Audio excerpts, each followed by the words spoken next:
अभी हम पटना के गांधी मैदान में है और यहाँ तेजस्वी यादव का जन विश्वास महारैली का आयोजन किया गया है, जिसमें बहुत सारे युवा लोग आए हैं। कहाँ से आए हैं मैं इनसे जानना चाहता हूँ। भाई साहब, पहले मेरे चैनल में आपका स्वागत है। चलिए, आपको आपके पूरे दर्शक को भी स्वागत है। आज महारैली में आप आए हैं, इसके बारे में कुछ बताएं, कहाँ से आए हैं आप? सबसे बड़ी बात ये है, हम वैशाली जिला से आए हैं, महनार विधानसभा क्षेत्र हुआ। अच्छा। अब जानते हैं कि इंडिया गठबंधन के पूरे यहाँ पर जन सैलाब है। ये बिहार में शुरुआत हो चुका है, अभी तक जैसे ये पूरे भारत में फैलेगा। ये मोदी को टक्कर देने के लिए बहुत ही बड़ी ताकत के साथ बिहार की जनता सबसे पहले कहता है ना कि जब कुछ भारत में अत्याचार हुआ है तो बिहार से ही शुरुआत हुआ है केंद्र सरकार को गिराने के लिए। वो शायद एक बार विपक्षी गठबंधन जो है से स्टार्ट कर दिया था, लेकिन मानिए पलटू चाचा जी पलट के उधर चले गए, तो हमारे जितने भी लोग हैं बिहार के वो सभी इनके साथ आए हैं इंडिया गठबंधन को मजबूती प्रदान करने के लिए और देश को बचाने के लिए। भ्रष्टाचार के खिलाफ हम लोग एक साथ कदम मिलाकर आगे बढ़ने के लिए तैयार हैं। ये 17 महीने में मानिए तेजस्वी यादव अपने 4 लाख नौकरी लोगों को दिया और आगे का इनका जो विकास के कार्यक्रम चल रहा है। मेन मुद्दा ये है, रोजगार पर हम लोग यंग, खासकर तेजस्वी यादव यंग है, यंग की भावनाओं का कदर करते हैं और रोजगार की जो विचार लेकर आए थे 2020 के विधानसभा चुनाव में कि 10 लाख सरकारी नौकरी देंगे, उसी उम्मीद से हम लोग सोचे कि ये सरकार में आए। लेकिन भाजपा खासकर एनडीए गठबंधन ने कुछ बेईमानी करके इनको सरकार में आने से रोका। लेकिन हुआ कि फिर बाद में नीतीश जी के साथ भाजपा ने इस तरह दबाव बनाया कि नीतीश जी को मजबूरन एनडीए छोड़ना पड़ा, बेइज्जती कर नीतीश जी को किया। तब फिर आरजेडी ने समर्थन करके सरकार बनाया, तेजस्वी यादव डिप्टी सीएम बने। लेकिन उससे पहले प्रपोजल ये दिए कि हम जब भी सरकार में शामिल होंगे तो पहले मेरा जो मकसद है, एक ही मुद्दा है कि रोजगार देना। नीतीश जी ने एक्सेप्ट किया, एक्सेप्ट करने के बाद रोजगार पर विशेष रूप से काम किए। काम यहाँ तक किए कि टीचर बहाली जोर शोर से चलने लगा, बिहार सिपाही का देखबे की है प्रोसेस था। लेकिन बीच में भाजपा को लगा कि अब तेजस्वी यादव और छा जाएगा, लोगों के बीच इतना करीब हो जाएगा और यंग अपने एक आइडियल मानने लगा। इसी तरह फिर षड्यंत्र रच कर किसी तरह से बेईमानी करके फिर क्या किया, नीतीश जी पर दबाव बनाकर गठबंधन से बाहर नीतीश जी को ले गया।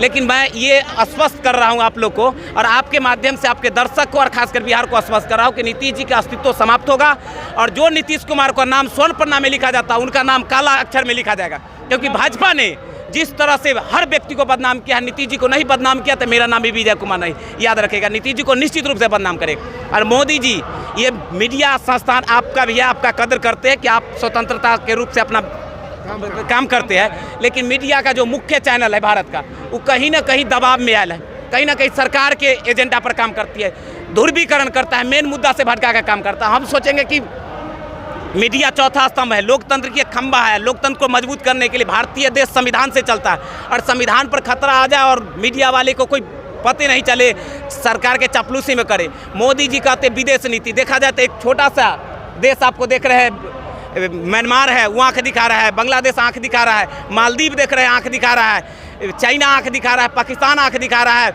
यहाँ तक कि अमेरिका की कहते कि वहाँ से मेरा अच्छा दोस्ती है। विदेश नीति क्या है? विदेश नीति साफ खराब है। मीडिया में विदेश नीति बेहतर है। अगर पूछा जाए मेरे जैसे यंग से तो करेंट अफेयर से लेकर पूरा हिस्ट्री पॉलिटिक्स से लेकर सब पढ़ते हैं और सब में बता देंगे विदेश नीति से सबसे खराब अभी तक का, भारत की आज़ादी के बाद सबसे खराब विदेश नीति अभी है।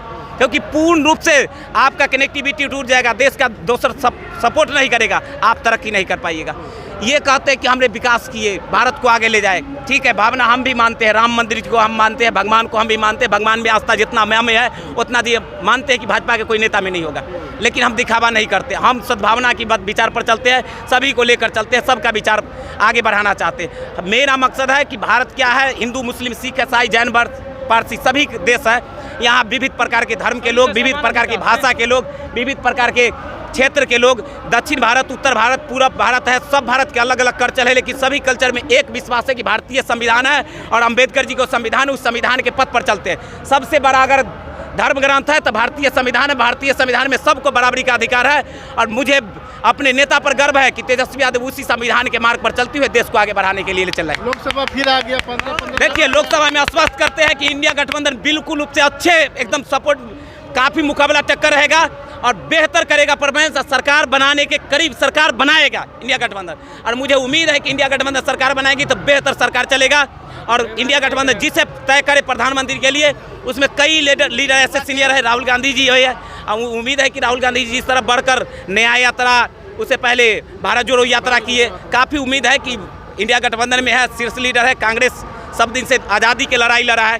कांग्रेस के आज़ादी की लड़ाई में इतना योगदान है। ठीक है, आजकल तेजस्वी यादव संभाल लेंगे, यूपी बंगाल अन्य राज्यों में कौन संभालेगा? ममता बनर्जी या इंडिया गठबंधन, जनता बिगड़ल है, जनता के आगू में कुछ नहीं। नीतीश जी बिहार अगर इंडिया गठबंधन से निकल गए हैं तो जनता नहीं निकल गए हैं, जनता सपोर्ट में है, इंडिया गठबंधन को जनता जिताएगी।